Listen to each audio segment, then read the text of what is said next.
His Majesty King Abdullah, His Royal Highness the Crown Prince, दोनों देशों के delegates, business जगत के लीडर्स, नमस्कार। फ्रेंड्स, दुनिया में कई देशों के साथ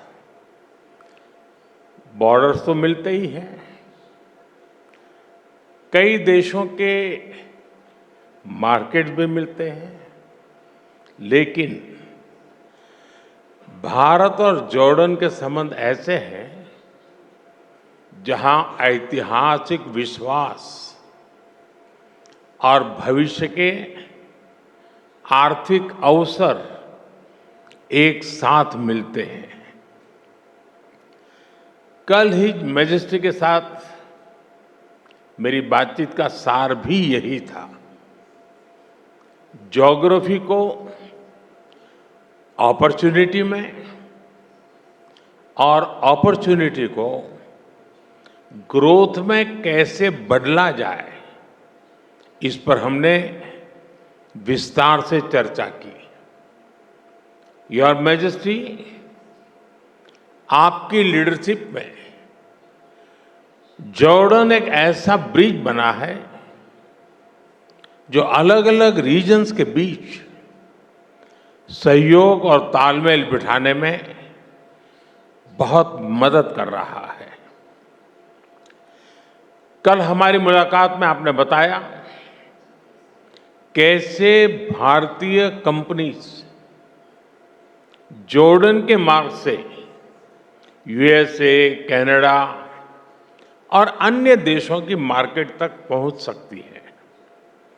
मैं यहां आई भारतीय कंपनियों से इन अवसरों का पूरा लाभ उठाने का अनुरोध करूंगा।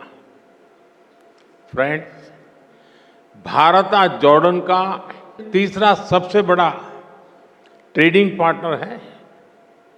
मैं जानता हूं कि बिजनेस की दुनिया में नंबर्स का महत्व होता है, लेकिन यहां हम सिर्फ नंबर्स गिनने नहीं आए, बल्कि हम लॉन्ग टर्म रिलेशनशिप बनाने आए हैं।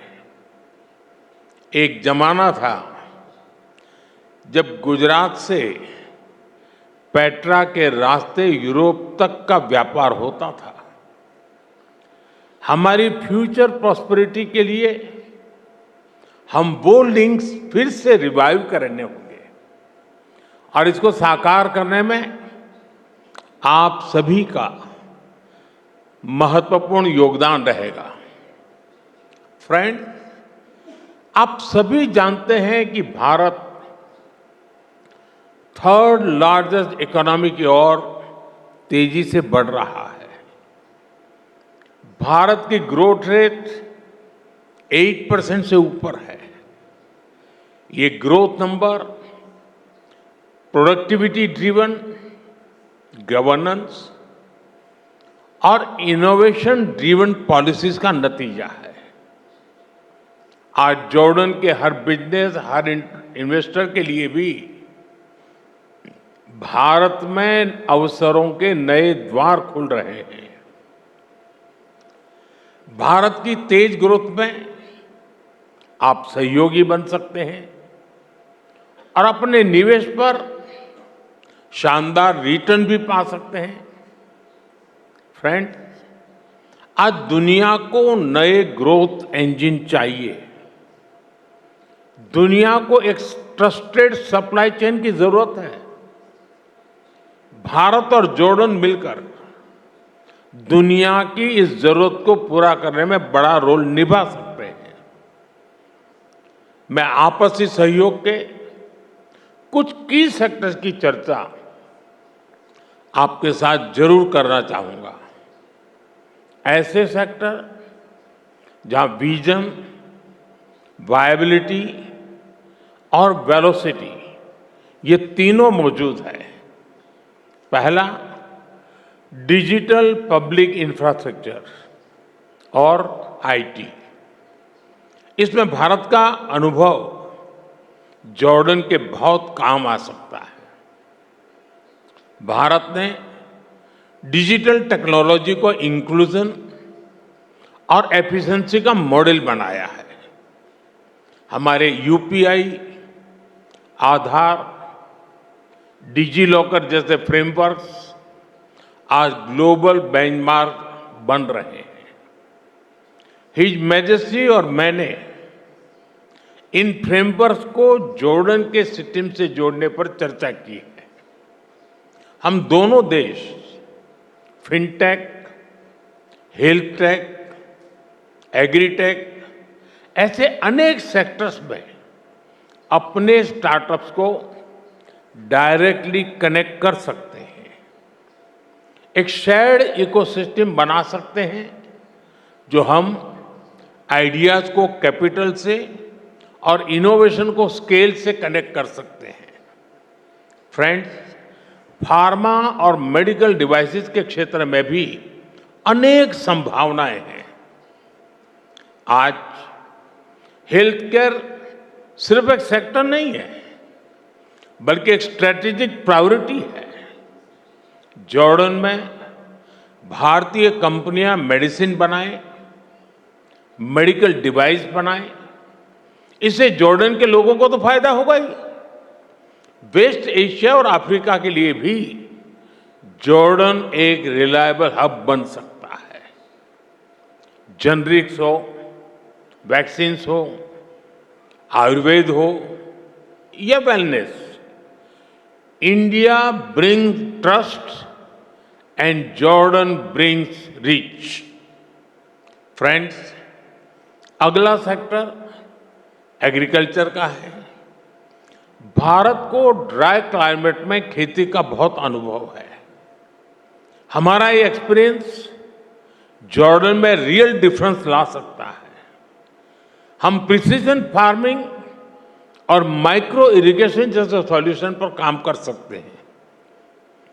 कोल्ड चेन्स, फूड पार्क्स और स्टोरेज फैसिलिटीज बनाने में भी हम मिलकर काम कर सकते हैं। जैसे फर्टिलाइजर्स में हम जॉइंट वेंचर कर रहे हैं, वैसे ही अन्य क्षेत्रों में भी हम आगे बढ़ सकते हैं। फ्रेंड्स, इंफ्रास्ट्रक्चर और कंस्ट्रक्शन तेज ग्रोथ के लिए बहुत जरूरी है। इन क्षेत्रों में हमारा कोलैबोरेशन हमें स्पीड और स्केल दोनों देगा। हिज मैजेस्टी ने जॉर्डन में रेलवे और नेक्स्ट जनरेशन इंफ्रास्ट्रक्चर बनाने का विजन साझा किया है।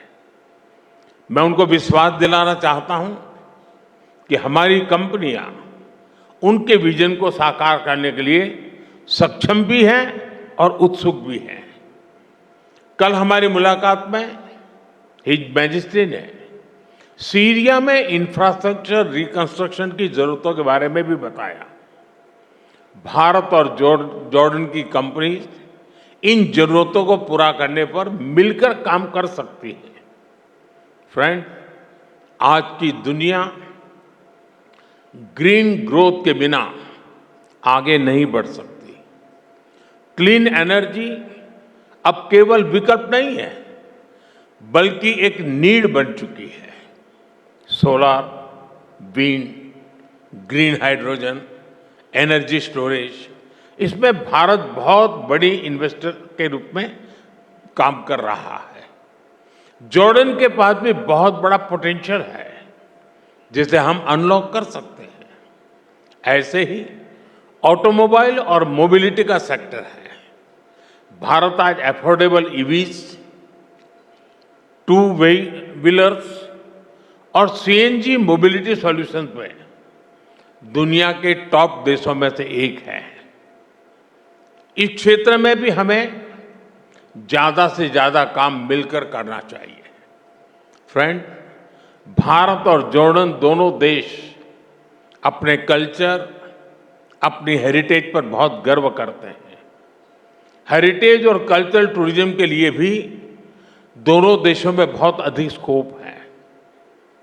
मैं समझता हूं कि दोनों देशों के इन्वेस्टर्स को इस दिशा में आगे बढ़ना चाहिए। भारत में इतनी सारी फिल्म्स बनती है, इन फिल्मों की शूटिंग जॉर्डन में हो या ज्वाइंट फिल्म फेस्टिवल्स हो, इसके लिए भी जरूरी प्रोत्साहन दिए जा सकते हैं। भारत में होने वाली अगली वेव समिट में हम जॉर्डन से एक बड़े डेलीगेशन की अपेक्षा करते हैं। फ्रेंड, ज्योग्राफी जॉर्डन की स्ट्रेंथ है और भारत के पास स्किल भी है और स्केल भी। दोनों की स्ट्रेंथ जब एक साथ आएगी तो इससे दोनों देशों के नौजवानों को नए अवसर मिलेंगे। दोनों देशों की सरकारों को उनका विजन बिल्कुल स्पष्ट है। अब बिजनेस वर्ल्ड के आप सभी साथियों को अपनी इमेजिनेशन, इनोवेशन और एंटरप्रेन्योरशिप से इसको जमीन पर उतारना है। अंत में मैं आपसे फिर कहूंगा, come let us invest together, innovate together and grow together. Your majesty, एक बार फिर आपका, जॉर्डन सरकार का और इस कार्यक्रम में उपस्थित अन्य सभी महानुभावों का मैं हृदय से आभार व्यक्त करता हूं। शुक्रान, बहुत बहुत धन्यवाद। Thank you, Your Excellency.